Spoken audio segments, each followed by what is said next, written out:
Okay, so it looks like we've got to walk 100 feet into the woods somehow.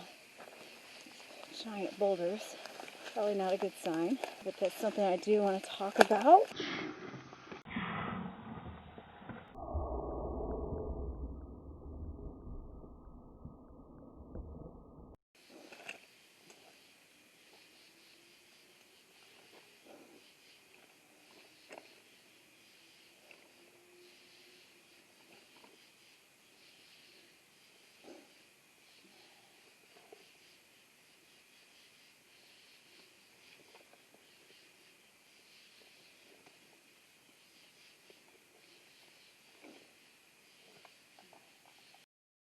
Tissues for my sniffles,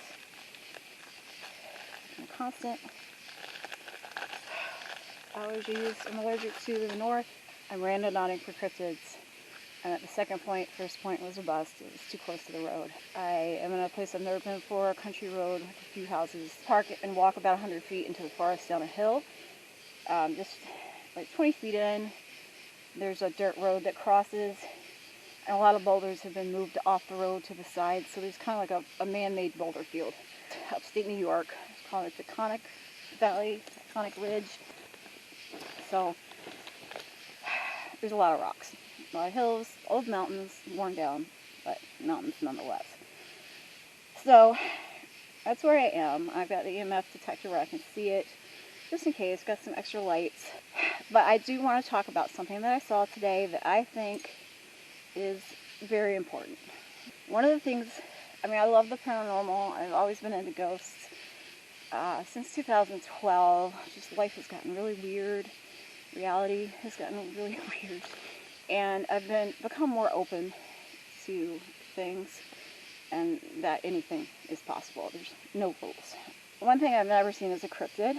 I have one experience where I saw some sort of humanoids, children. It's a long story, and I haven't, I've written it out a couple times. It always disappears. I did find a copy, but to type it out, I was going to put it on Reddit. It's a lot, so I haven't done it yet. So I've never seen Bigfoot, crawler, any kind of cryptid, except those two weird kids. They weren't black-eyed children, just to be clear. I don't know what they were. But today I saw from Reddit, there was a link to a video. It came out about 2 weeks ago. Now, while I'm interested in cryptids, I'm not a big follower of the Bigfoot world or anything. So it's a podcast kind of thing on YouTube called Bigfoot Odyssey. And they had on a guy named Mark Barton, who, with his partner Chris, has the channel Trail to Bigfoot. So he did this interview podcast a couple weeks ago, and I just saw it today. I think this is the most important paranormal knowledge to come out, to come into the world for a long time. I think this is very important. It brings together a lot of stuff. I like paranormal theorizing. I like making connections. The paranormal is not something we're ever going to have definite answers about, but I do like theorizing. And if anybody wants to talk about theories or their experiences, please do. You can email me, you can make a comment. I am working on my ums and my tongue clicks, so please excuse me. I know it's so annoying. So let's talk about Mark Barton. He and his partner Chris had a channel called The Trail to Bigfoot. Now, previous to the channel, he said that he was not particularly into cryptids or Bigfoot. He'd seen Finding Bigfoot, but that was about it. But his friend Chris had an experience as a child and wanted to go out, so they started. It's not a field you get a lot of success in. You get a lot of ephemeral stuff, but they did apparently get a lot of success. I haven't watched any of it yet, but first of all, the interview is long. It is harrowing to watch him tell his story. It broke him.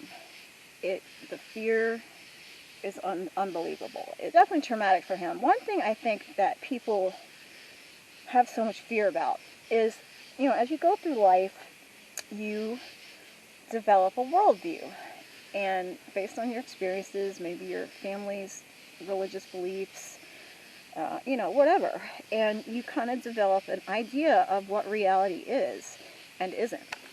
Okay, so I'm just going to do it like this. When people are suddenly exposed to something paranormal, supernatural, aliens, ghosts, whatever, and they previously absolutely believed that reality did not hold those things, breaking down that worldview can be a very shocking thing. Okay, that's a little bit better. Then, in this case, he had the fear of death. Like, he faced death. Being very close. He's still having trouble. Basically what happened, he's been Bigfooting in swamps of Florida, I guess. But he decided to take a week and go camping in a national forest. He had a cabin he rented. He was by himself. He didn't have any transportation. He had cell service, but that was pretty much it. His friend left him there, drove him in there, left him. He said he kept hearing a hog. He would go outside and cook on the grill, and he kept hearing a hog in the woods. But he would never see any evidence of that. It would be really close, but then, next day he would never see any evidence, any rooting, or I guess they're pretty destructive. So he thought it was a little odd, but didn't think much of it. Like the third or fourth night, I guess, it was close to the end. He was outside cooking, and he saw eye shine. That was something he had not experienced in his Bigfooting. And he could see it. He had built this large fire to use up his wood, and so through the heat haze above the fire, he could see these eyes. And he would shift and try to, get a better look, and they would disappear. And he'd go back and they'd be there. And so then he stood up with his flashlight and went around the fire, couldn't see them, went back, could see them. Then suddenly felt hands, strong hands, on his shoulders, pushing him down into the chair. He felt a presence, in fact several presences, but they communicated as one. He felt there was one holding him down, and then several went by to his right. And they invaded his mind. He used the word raped. He used the word violated. He kept saying, mind speak in terms of Bigfooting is a pretty word. This was not that. They forced their way in. He kept saying his brain went to marbles, fell apart. They told him they were the masters. The Bigfoot, or as he calls them, the hairy creatures or something like that, are their pawns, possibly their slaves, but willing slaves, and certain humans are prey. Some humans they don't care about, some humans they use as pawns, some they decide are prey, and then they can mess with them for years, or they can just kill them. So he was in the process of being killed as they held him down. I don't think he realized this at first, but they told him he was prey, that they hunted us humans as sport. So they were very arrogant, very cold, cocky, as they told him this. He was able to ask one question, like, why are you telling me this if you're killing me? And they said it makes for a better kill. Sorry about that, I just couldn't stand looking at myself. So interdimensional beings, aliens, we're never going to understand them. They are so different from us that we just can't comprehend, I think. I don't think it's possible. We can get some of their motives, maybe. I think they maybe showed him this predator-prey relationship because it was something he could relate to. Big bug. He was a hunter, and I guess kind of played with his, or talked shit to his prey, his deer or whatever, oh, I'm going to hang you in my house, that sort of thing. And that's how they feel about us. But they were speaking specifically about him. They decided he was prey, and that was, they had been working to get him into a position where they could make the kill. I think that hubris and that arrogance that humans have about the animal kingdom, that we have dominion over it. I don't have any problem with hunting for food, but just hunting for sport, it kind of does bother me. I mean, anyway, but I think humans have this idea that we're the top of the food chain, and we're not. Even on this earth, I don't think. Did they show him that predator-prey relationship because it was something he understood? How he felt about the animals he hunted was how they felt about him. You know, it's just a question I ask. I always thought they fed on fear, these things. That all these entities, the whole point was fear. That fear generates a huge hit of energy. And, you know, you hear all these stories of people just being toyed with by whatever, skinwalkers or crawlers or whatever. They're just being toyed with. They easily get away, or the entity leaves. You know, that's kind of always what I thought. Not death. Killing wasn't really the point for them. But then you have the whole missing 411 phenomenon. And these weird stories of young girls being chased by shadow men, strange men, or shadows. Sometimes adults. It's usually women, but you know, the strange behavior in general, the behavior of the dogs. Do they take them through the veil for the kill? And then, because time is different, and he said he felt time was different, the bodies just show up later. Because they have to. I don't know. They really sound like fae, like real fae, who do not give a shit about us. We are just toys to them. They can use us either as prey or, you know, do good things for us. But, you know, we're disposable. We're something to play with. It's not something we'll ever have answers for. But I like to think about this, make the connections. So they were telling him all this information about how he was prey, how they had set him up. I won't go through this whole story, but every time he would get discouraged and want to stop hunting Bigfoot, you know, they would do something to bring him back, basically. So his partner Chris was also prey. They're able to sort of move through the veil without breaking it. Which means they can, like, I don't know, put a hand or whatever out and hit you on the back of the head, and you turn around, there's nothing there. So, and they use Bigfoot as lures for you. It's like a trick, a magician's trick. Here's the Bigfoot on the camera you're looking at, but over here is the real trick. In his story, he knows he's dying, he's being killed. He can't move, he can't think. They're invading his mind, telling him all this information, telling him that he's about to die. They're in the process of killing him. And then, all of a sudden, the fire pops. And it's a big fire, but it makes this huge pop. So loud, it's in his head. He said it sounded like somebody shot I think he said a 20 gauge right beside his ear. It caused his body to automatically jump up, without thinking about these hands that he wasn't able to stand up with. And something told him in his mind, run. So he did. He ran in the cabin and shut the door. So who intervened? He thinks of it as God. He's a Christian. So, you know, he said you could think about it for whatever you want, but it was the power of good that intervened for him. He ran into the cabin and shut the door. They were outside the door. They could still speak in his mind, but they could not cross the threshold. They said something like, let us through the threshold, or open the threshold. Why is that so important? You know, you have vampires, you have black-eyed kids. They need permission to enter.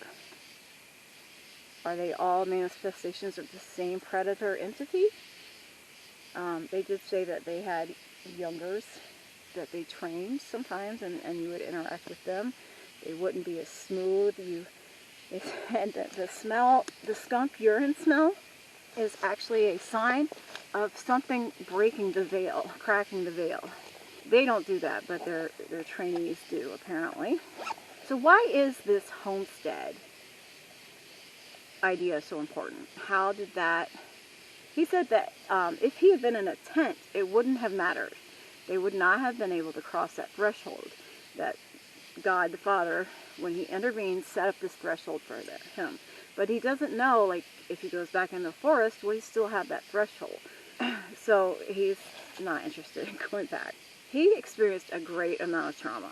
He had a lot of classic symptoms, you know, memory problems, not being able to think clearly, sudden instances where he felt his marbled brain would come back together, you know, just not even being able to use the cell phone. Completely forgot where his friend lived, forgot his friend's dog's name. You know, this is an old friend, not just his partner on the channel.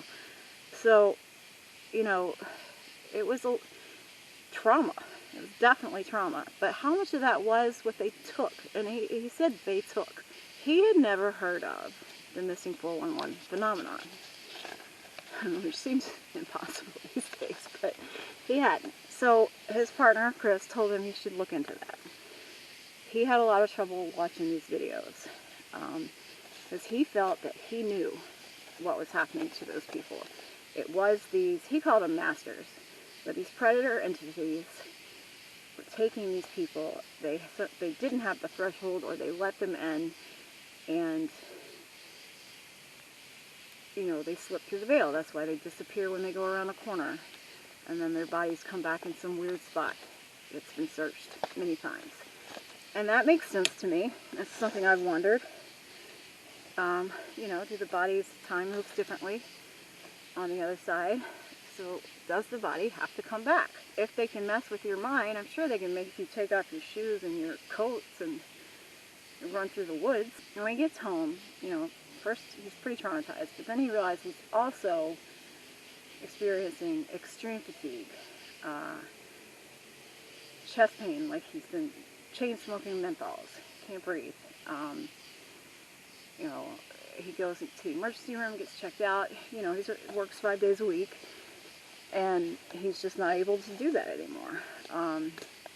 But they keep saying everything's fine, but you know, he's like, no, it's not. Something's wrong. Finally checked with his cardiologist. He had had a heart attack like 15 years earlier. Nothing, he was healthy, kept himself in shape since then, but his legs started to swell, and he knew that was a bad sign. So they went in. All the tests at first said nothing, but they went in, angio, cath or whatever, and found a blocked artery, one of the aortas. So if they hadn't found it, it would have killed him. He says these beings, these entities, there was a shadow.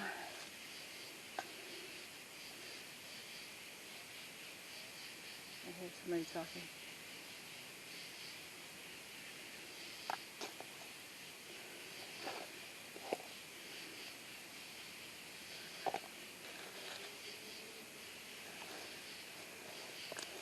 There's just a shadow, like right here,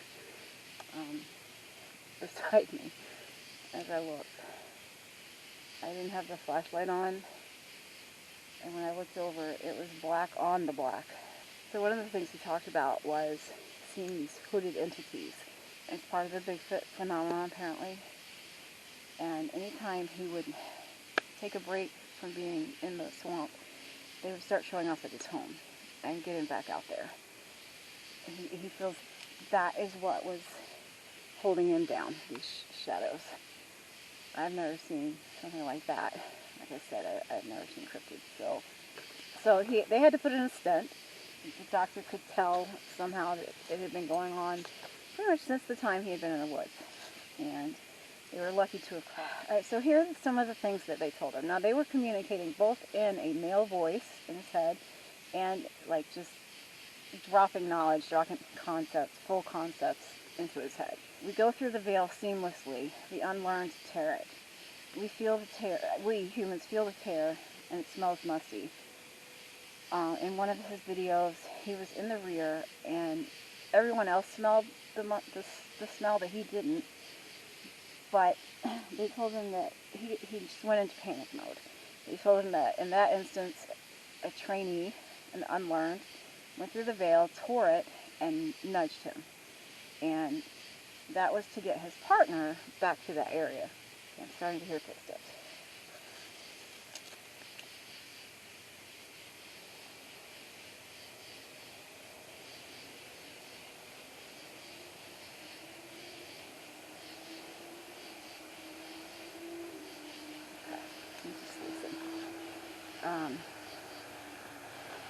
He said, consider us as from under the earth, which they meant that was the veil, but you could think of us as underneath. It kept coming back to him later. He wrote it down, but he didn't remember everything at once. It stops when I stop talking. And he remembered that they said, this is ours. It was given to us, and we take from what is ours, meaning he thought the national forests.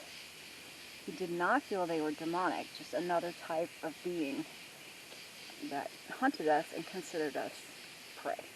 He is considers himself a strong Christian man, doesn't drink, doesn't swear, or didn't.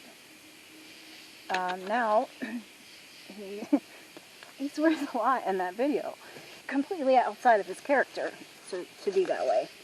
You know, he has promised his friend Chris that he's not going to drink because it would destroy him. So he has set up an email for questions and support.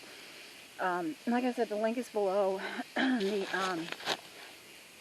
the Bigfoot Odyssey podcast on YouTube, and his name is Mark Barton. His channel is The Trail to Bigfoot, and it came out about 2 weeks ago. I really feel this information is very, very important. I don't think it was supposed to get out, according to these beings. He didn't want it out. You just tell him they'd killed other people that he knew. You really have to watch it. It is long, but it's totally worth it. Not for kids. Please watch it. I feel it's so important. Whatever entity intervened, perhaps they wanted the information out as well as saving his life. There are other people who feared or feel they have been marked. There's something beeping.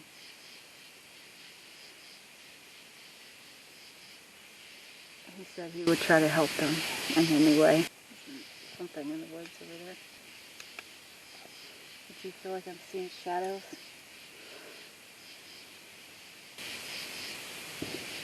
Sound like a gunshot. I am seeing shadows pretty close to me. I've heard a couple footsteps. And when I stop talking, they stop.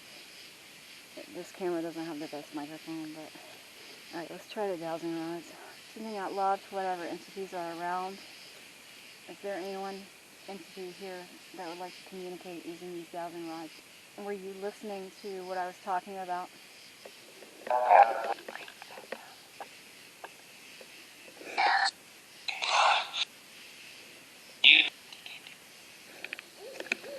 Holy shit.